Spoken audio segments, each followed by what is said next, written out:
구약성경 832페이지에 있습니다. 처음부터 첫 페이지부터 이렇게 쭉 보시면 위에 페이지가 있죠.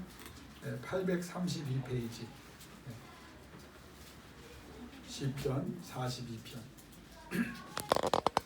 1절에서 11절까지 말씀입니다.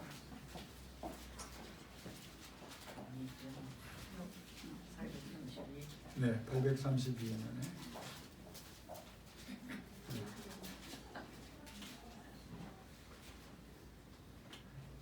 시편 42편 1절부터 11절 하나님께서 여러분에게 주시는 말씀입니다. 같이 받들어 봉독합니다.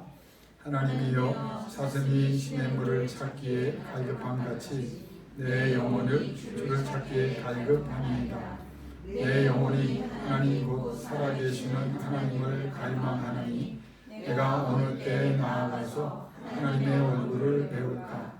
사람들이 종일 내게 하는 말이 내 하나님이 어디 있느뇨 하오니 내 눈물이 주야로 내 음식이 되었도다.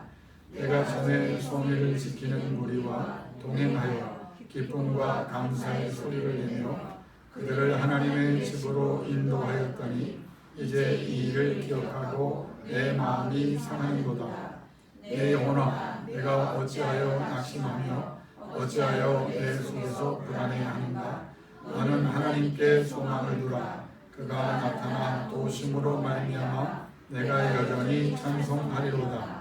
내 하나님이여 내 영혼이 내 속에서 낙심이 되므로 내가 요단 땅과 헤르몬과 미사엘 산에서 주를 기억하나이다. 주의 폭포 소리에 깊은 바다가 서로 부르며 주의 모든 파도와 물결이 나를 휩쓸었나이다. 낮에는 여호와께서 그의 인자하심을 베푸시고 밤에는 그의 찬송이 내게 있어 생명의 하나님께 기도하리로다. 내 반석이신 하나님께 말하기를 어찌하여 나를 잊으셨나이까. 내가 어찌하여 원수의 압제로 말미암아 슬프게 다니나이까 하리로다.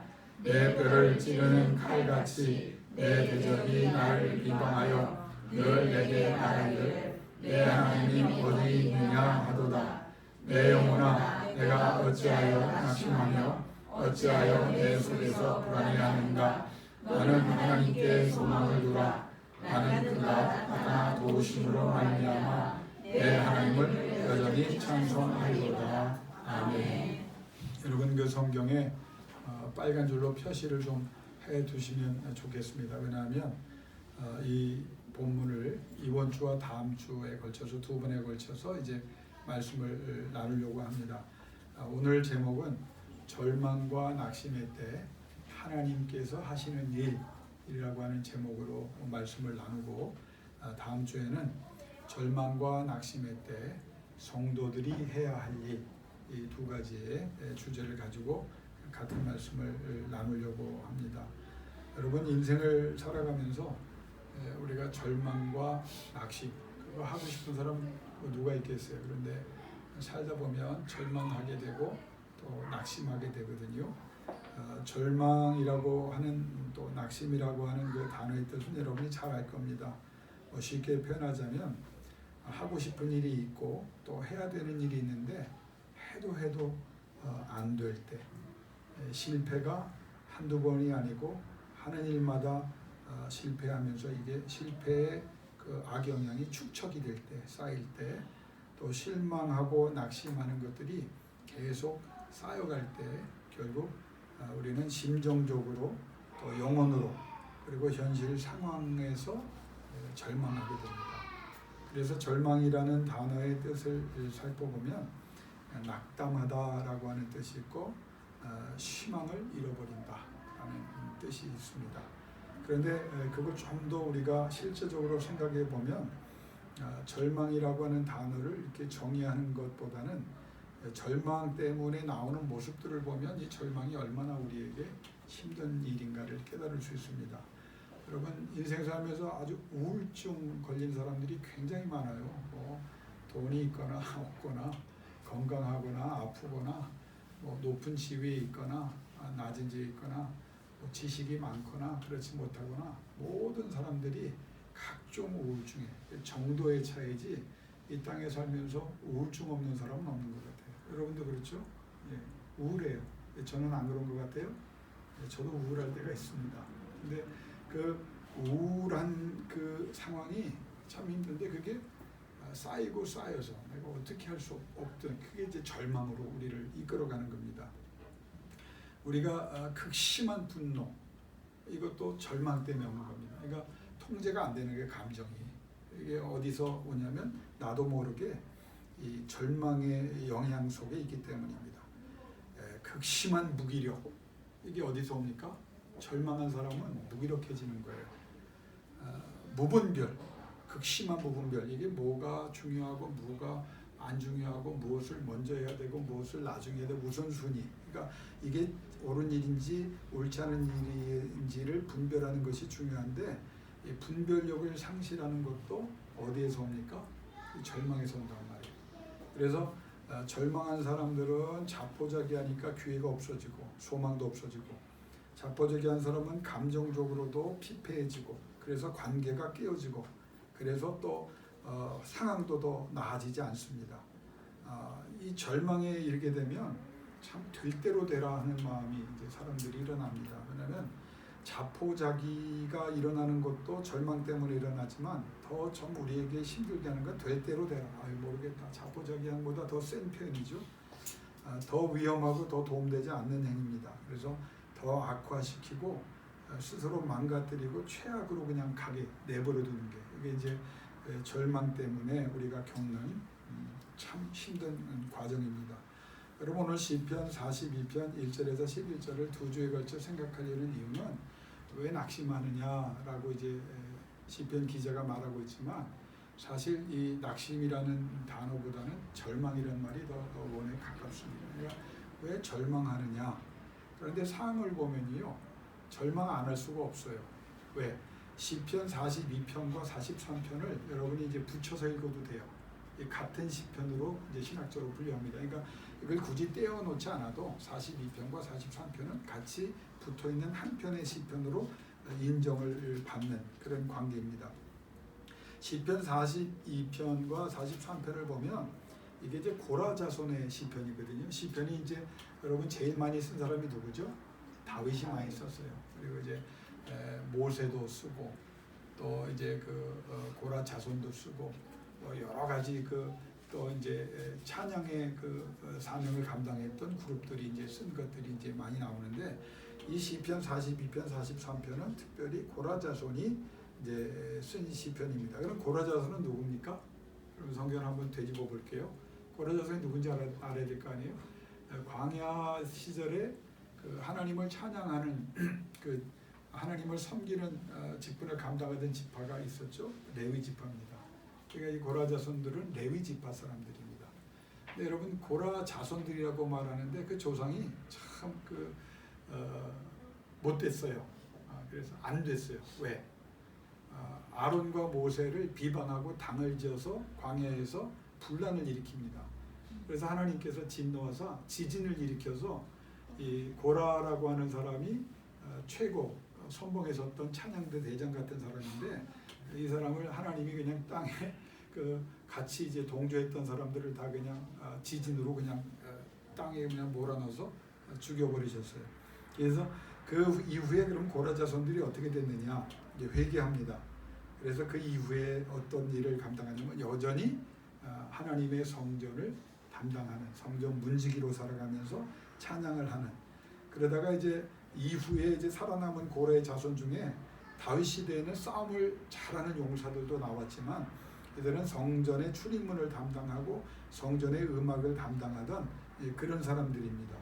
그리고 바벨론 포로기 이후에 이제 고레스 때문에 다시 성전으로 돌아와서 예루살렘이 재건될 때 이 고라 자손들이 다시 뭉쳐요.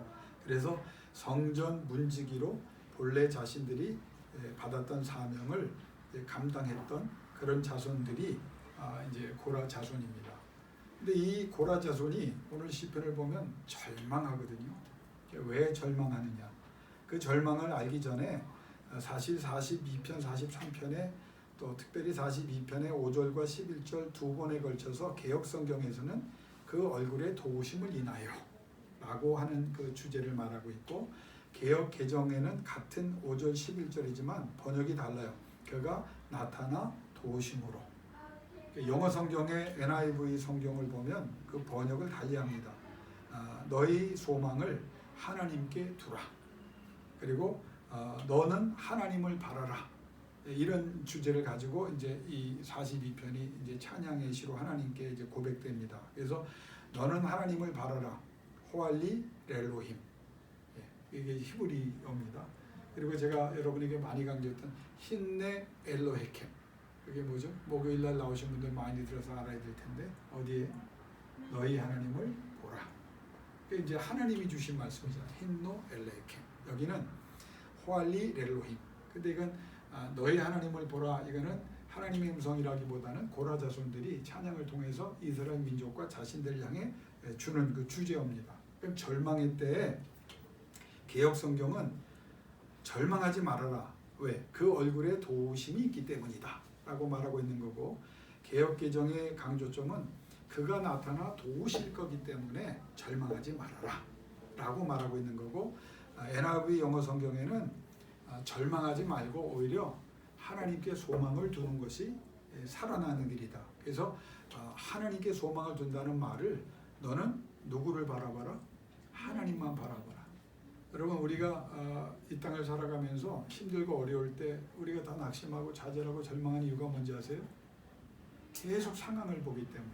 안 되는 상황을 보고 힘들게 하는 사람들을 보면서 스스로 힘들게 해요. 근데 하나님은 뭐라고 말하냐면, 힘들고 어려운 걸 자꾸 보면서 왜 그렇게 더 힘들어하냐. 가능성 따져. 야, 가능성, 절망의 상황이면 가능성도 없는데 그걸 뭘 가능성을 따지냐. 그런 거 하지 말고 힘이 있거들라 어떻게 해라? 하나님을 바라봐라. 너희 하나님을 생각하고 하나님과 좀 많은 시간을 보내고 하나님에게 좀 많은 말을 하고 사람들에게 좀 그만 얘기해라. 하나님만 바라보고 하나님께 말하고, 하나님의 원하시는 모세 같으면 회막에 들어가서 하나님과 친구로 대화하는 그런 일에 좀 가치를 둬야 너희가 절망을 이겨낼 수 있다.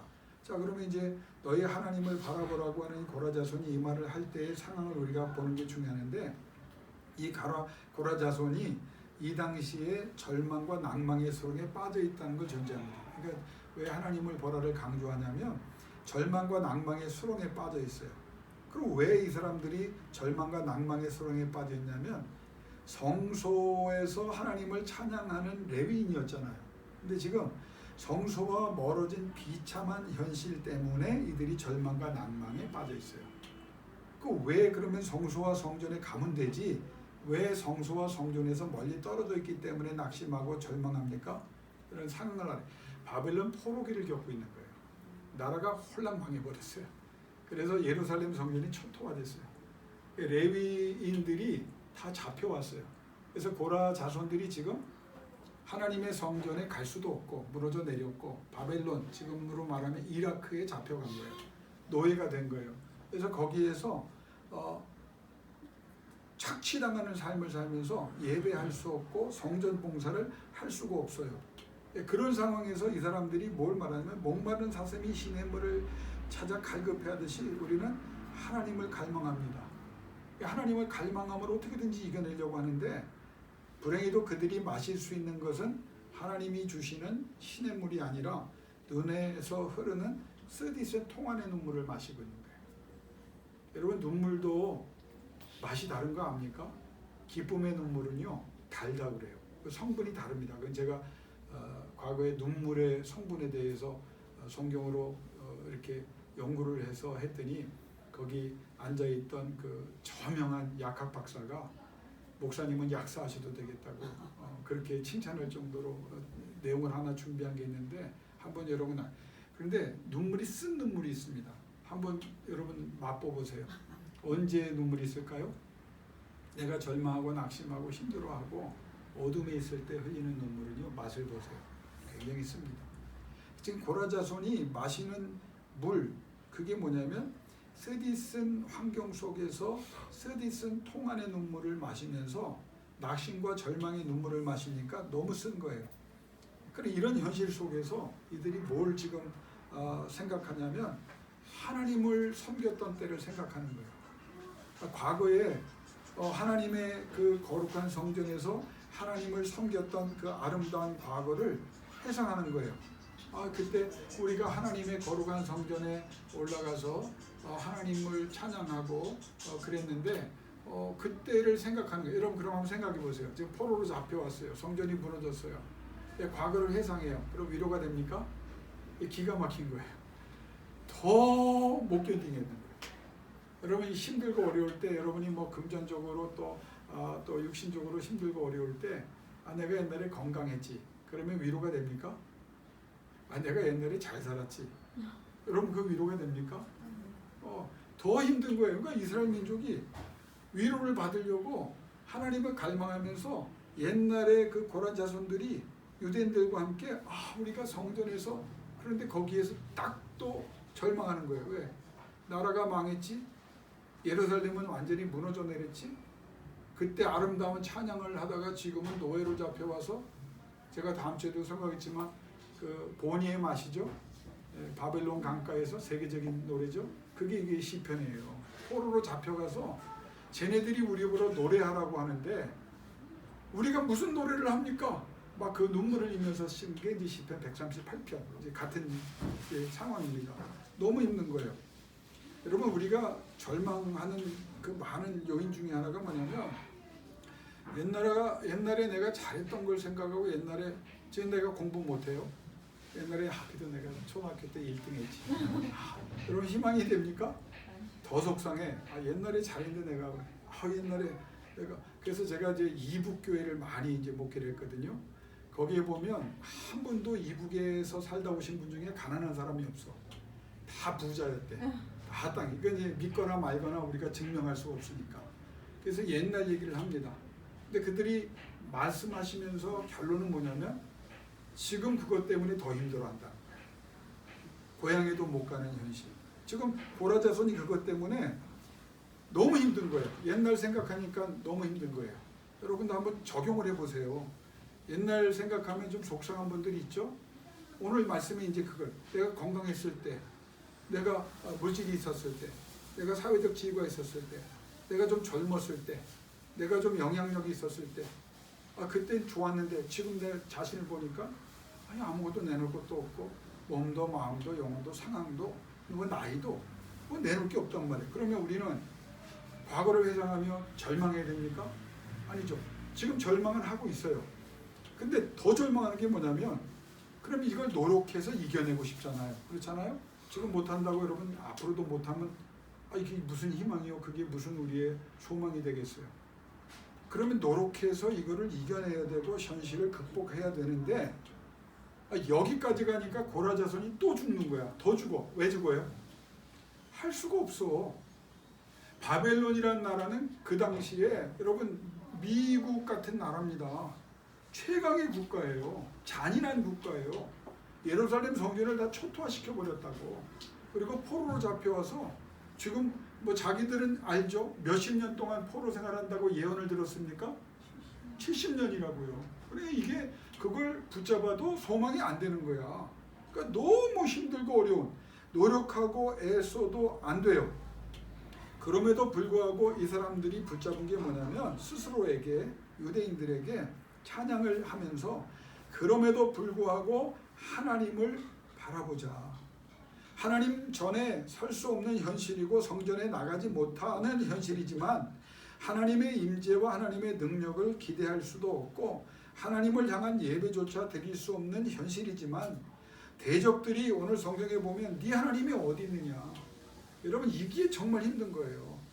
야, 네 하나님이 살아있어? 네 하나님 앞에 네가 드린 기도, 네가 드린 봉사 다 어디 갔냐라고 조롱을 하는 거예요. 그러니까 고라 자손은 우리하고 좀 차원이 달라요. 왜 절망하냐면 우리가 이런 현실 속에서 절망하는 거 우리가 잘못했으니까 하나님 그거 뭐 감내하겠습니다. 근데 무엇이 힘드냐면 아니 나 때문에 네 하나님이 어디냐. 여러분 이것 때문에 화내는 사람이 진짜 신앙인입니다. 내가 이건 못 참겠습니다예요. 네 하나님은 야 네가 그렇게 기도했는데 너의 삶의 현실을 봐라. 지금 네가 어떤 환경에 있니? 이걸 악한 영이 계속 못된 우리를 넘어뜨리려고 하는 존재들이 옆에서 야, 네 하나님이 어디 있느냐? 네 하나님께 무슨 예배를 하냐? 뭐 조롱을 하는 거예요. 네 하나님이 어디 있냐고 조롱하는 현실 속에서 이 사람들이 하나님께서 자신에게 얼굴을 가리고 계시고, 하나님께서 멀리 계시고, 하나님께서 침묵하시고, 하나님께서 돕지 아니하시고, 하나님께서 버리신 것 같은 환경에 처해 있는데 이들이 붙잡은 게 뭐예요? 뭡니까? 그럼에도 불구하고 너희는 하나님을 바라라. 하나님을 바라라.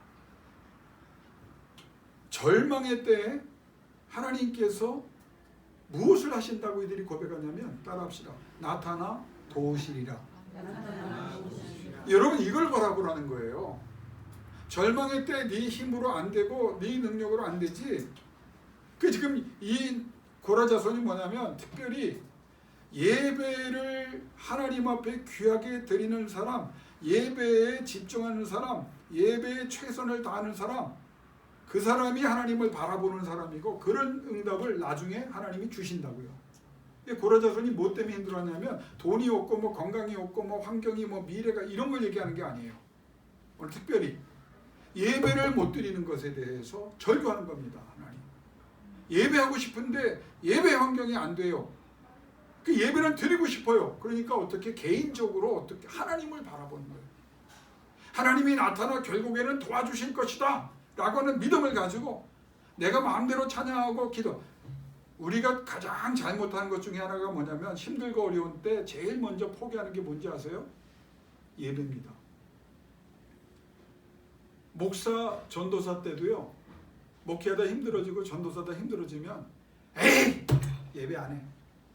여러분, 이게요, 인간의 그 잘못된 본, 이게 불쑥불쑥 나와요. 아, 김 목사님도 그랬나 보다. 그랬어요. 너무 힘든 거야. 아니, 하나님, 내가 하나님이랍니까? 요즘 제가 기도가 좀 강해졌어요. 하나님 도와주세요라고 기도하다가 요즘은 바꿨어요. 하나님이 도우셔야 됩니다로 바뀌었어요. 왜? 내가 예배하는 거 내가 주인공이고 뭐 내가 집전합니까? 하나님의 영광 위해서, 하나님 나라 위해서, 하나님의 백성들을 위해서 하는 건데, 이게 누구 일입니까? 하나님 일입니다. 그러면 누가 도와야 됩니까? 하나님이 돼요. 여러분, 이게 굉장한 생각의 전환입니다. 왜 우리가 힘들어하고 절망하냐면, 내일이라고 생각하고 내가 주체라고 생각하는 거예요. 내 인생의 주인공이 나라고 내가 이끌어가는데 하나님이 도와주셔야 된다. 물론 맞습니다. 그러나 근본 더 깊이 들어가야 돼요. 여러분이 그게 솔직한 고백이 된다면, 내가 이제는 주님을 만나 예수의 사람이 됐고 하나님의 영광과 하나님 나라 확장과 하나님의 뜻을 위해 살기로 결단했으면 하나님 도와주실 줄로 믿습니다. 나타나 도우신다는 하나님이 바로 그거예요.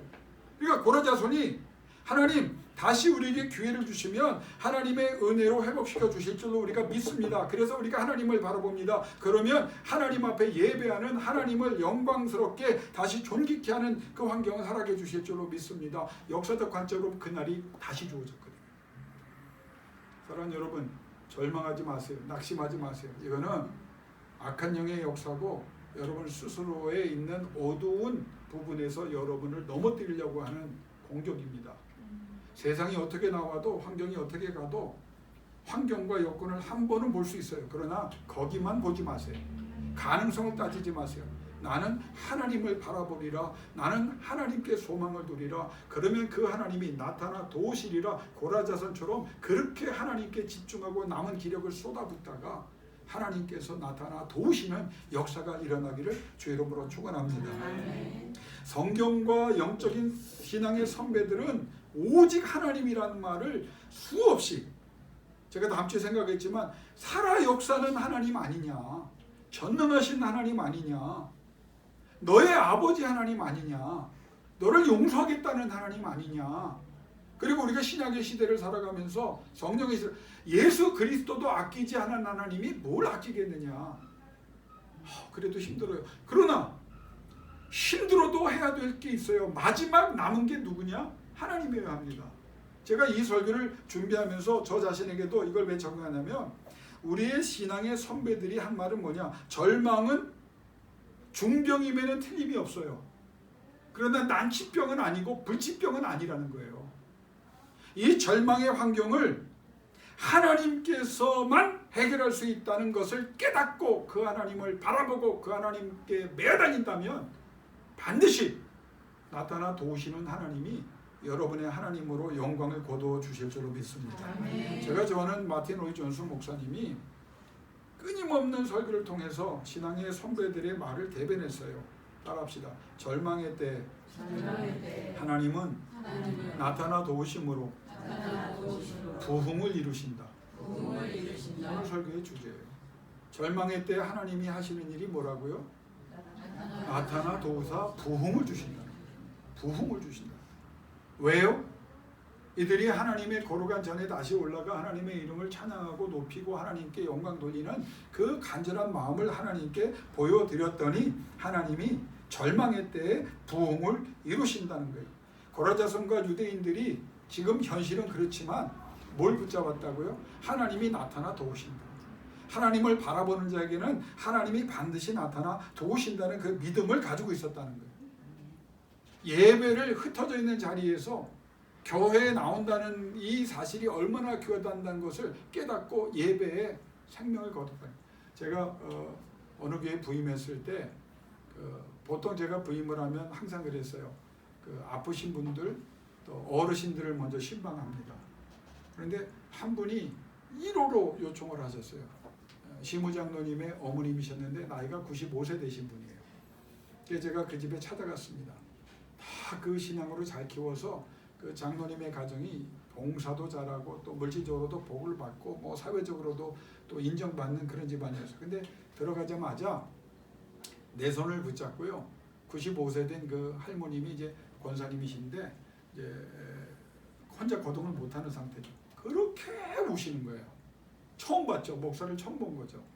목사님, 내가 몸이 이제 늙어서 내가 몸이 약해서 목사님 오셨는데 위임 예배도 못 가고 제가 첫 예배에 가서 늘 제가 지켰는데 목사님께 그걸 못해서 죄송합니다. 그래서 얘기를 쭉 듣는데요. 난 지금도 그 권사님 지금 천국 가셨지만 잊지 못해요. 무엇 때문에 오는지 아세요? 자기의 나이 많음, 자기의 병들었음, 자기의 환경, 현실 때문에 오는 게 아니라요. 하나님의 거룩한 전에서 사시던 분이에요. 그 교회를 그 권사님이 눈물의 기도로, 그러니까 거의 집에서 주무신 적이 없대요. 우리 조상들 그런 분들 많잖아요. 그냥 교회에서 사셨대요. 집안이 못 사는 집안도 아니거든요. 그런데 그냥 교회를 위해, 자녀들을 위해 기도하시면서 교회에서, 제가 나중에 확인을 했더니 실제로 그 권사님은 교회에서 거의 다 명절 빼고는 교회에서 사셨대요. 기도하시면서.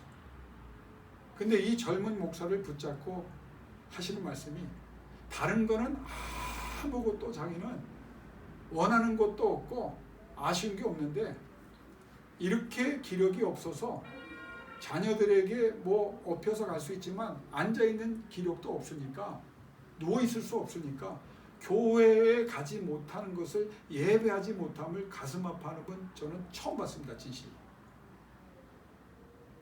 제가 그래서 말씀을 전하면서 권사님, 몸은 못 나와도요, 말씀을 붙잡고 기도하고 찬송하는 자리가 예배 자리입니다. 여기서 기도하시고, 여기서. 그러면서 그 당시에 지금은 제 카세트 테이프가 그때 교회에서 이제 설교 끝나면 곧바로 찍어서 많은 분들이 원하셔서 나갔는데, 그 테이프를 보여주는데요. 여러분 처음 봤어요. 테이프를 계속 하루 종일 듣는 거예요. 그 젊은 목사의 설교 테이프를 예배하기 위해서. 그러면 어떻게 되는지 아세요? 테이프가 늘어져요. 할렐루야! 이런 테이프가 많이 들면 할렐루야가 되는 거예요. 그러면 그 권사님이 그거를 쌓이잖아요. 근데 그걸 계속 하시는 거예요. 어떻게 하시냐면 랩으로 싸가지고 그걸 냉동실에 넣어요. 그러면 야, 하고자 하는 자에게 길이 열린다고. 그러면 늘어졌던 테이프가 추워서 쪼그라듭니다. 그럼 다시 할렐루야! 이게 되는 거예요. 하나님은요, 어떤 사람을 기뻐하십니까? 예배하는 사람을 기뻐하십니다. 제일 먼저 여러분이 선택해야 될 것이 있다면, 고라자손처럼 절망하거나 낙심의 환경에 있지만 여러분이 있는 자리에서 예배자로 하나님 앞에 서고, 여러분이 사람들을 모아서 예배자로 하나님 앞에 서고, 그리고 할 수 있는 대로 이 교회에 나와서 예배자로 드릴 때 하나님이 역사해 주실 줄로 믿습니다. 우리 목요 기도에 나오시는 분 중에요, 오늘 들으실지 안 들으실지 모르는데 제가 그분 생각하면서 이 말 하는 거예요. 예배의 자리는 못 가지만 바빠서 마음은 거기 있습니다. 그것도 한두 번이죠. 내가 답장 안 해요. 그랬더니 뭘 보냈냐면 헌금을 보냈습니다. 구절로 뭐 찍어서 보내. 여러분, 제가 여러분 같은 가족끼리가 우리 교회가 헌금 모으는 교회입니까? 우리가 뭐 가난한 교회예요? 나는 놀라운 게 여러분 이 숫자 갖고 이 교회를 유지하는 게 쉽지 않아요. 우리 선교사 전도하는 거 지금 많이 합니다. 하나님께서 어떻게 하시는지를 내가 알 수가 없을 정도로 하나님이 책임져 주시거든요. 그건 하나님 하는 거예요. 여러분 하나님 앞에 물질만 보내고 여러분 성의 표시만 하지 마세요.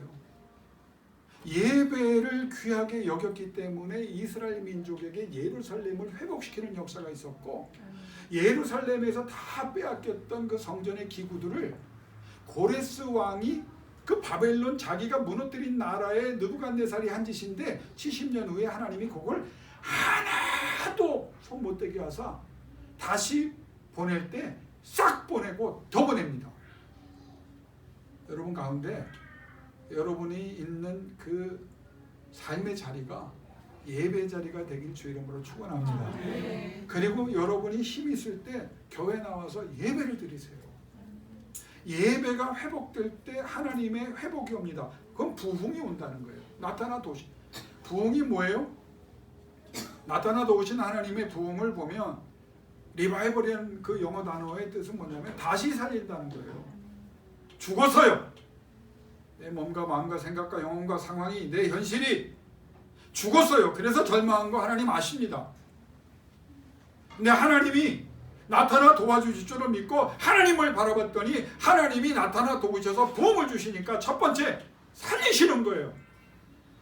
없는 것을 말씀하시면 있게 하시잖아요. 죽은 자를 살게 하시잖아요. 안 되는 것을 되게 하시잖아요. 하나님이 기능을 안 주실까? 물질을 안 주실까? 지혜를 안 주실까? 능력을 안 주실까? 우리 자녀들에게 제가 얘기합니다. 공부 잘하는 거 중요해요. 그러나 이 사회는 공부 잘하는 사람, 학습 능력이 있는 사람, 수능 성적이 좋은 사람들이 이 사회를 건설하는 거 아니에요. 하나님과 함께하면서 하나님이 주신 기능이 있는 사람들이 이 사회를 고치고 이 사회에 영향을 끼치는 거예요. 나 우리 자녀들을 위해서 기도할 때 그렇게 기도합니다. 하나님, 운동하는 자들에게는 운동의 능력을 주시고 무슨 컴퓨터에 관련된 일을 하는 애들에게는 하나님 그쪽에 IT의 지혜를 주시고 어떤 기능을 주시는 자에게는 기능을 주사 하나님이 최고로 세워주셔서 영광을 거두어 주실 줄로 믿습니다. 나타나 오시는 하나님이 부흥의 하나님이기 때문입니다. 여러분이 할 때 힘들다는 말 많이 하세요. 그러면 누굴 괴롭히는 거냐? 목사 괴롭히는 거 아니에요. 나는 그거 내가 처음에는 나도 이걸 최근에 깨달았어. 내가 괴로워했다고. 하나님 그러다가 하나님이 야 너는 네 할 일만 해.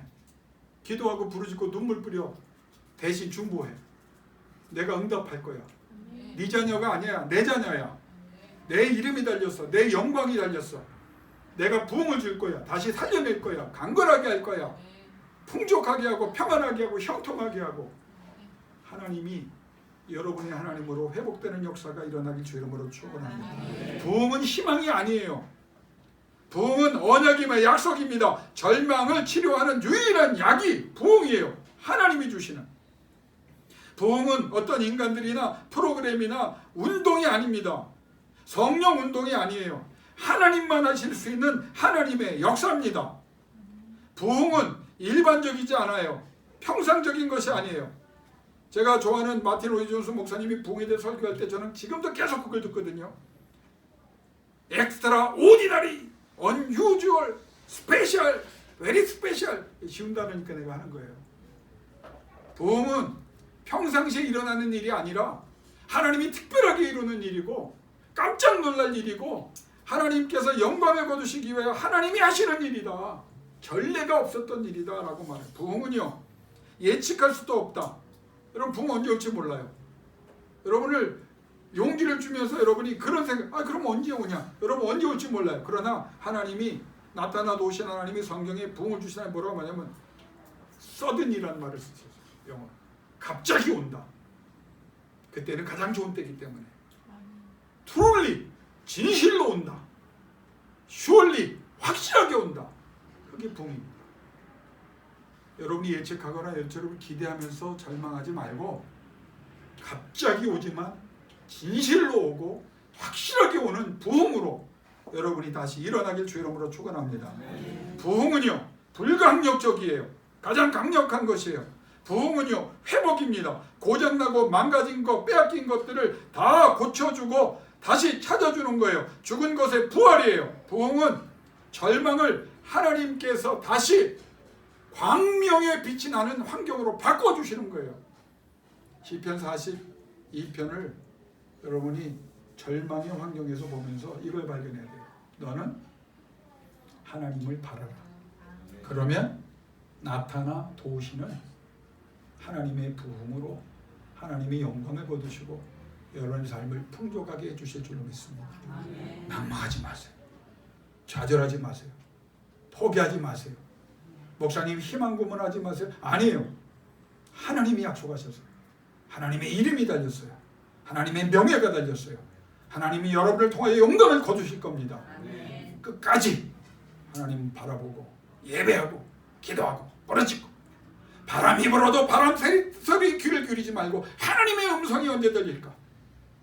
세상이 깜깜해지고 환경이 가장 어두워지고 모든 소망이 사라진 것 같아도 내 눈은 이제 하나님만 바라보겠습니다. 내 마음에 온갖 생각들이 나를 괴롭히고 나를 넘어뜨리려고 해도 하나님의 성령으로 채우고 하나님의 말씀으로 채우겠사오니 다시 살리시는, 다시 형통케 하시는 하나님이 나타나 도우시는 부흥으로 역사해 주옵소서. 아멘. 그렇게 되시기를 주 이름으로 축원합니다. 아멘. 기도하겠습니다. 여러분 이 시간 반주해 주실 텐데 3분 동안 기도하기를 원합니다. 절망의 환경인 거 하나님도 아세요. 그런데 하나님 뭐라고 합니까? 그래도 절망하지 말아라. 나를 바라봐라.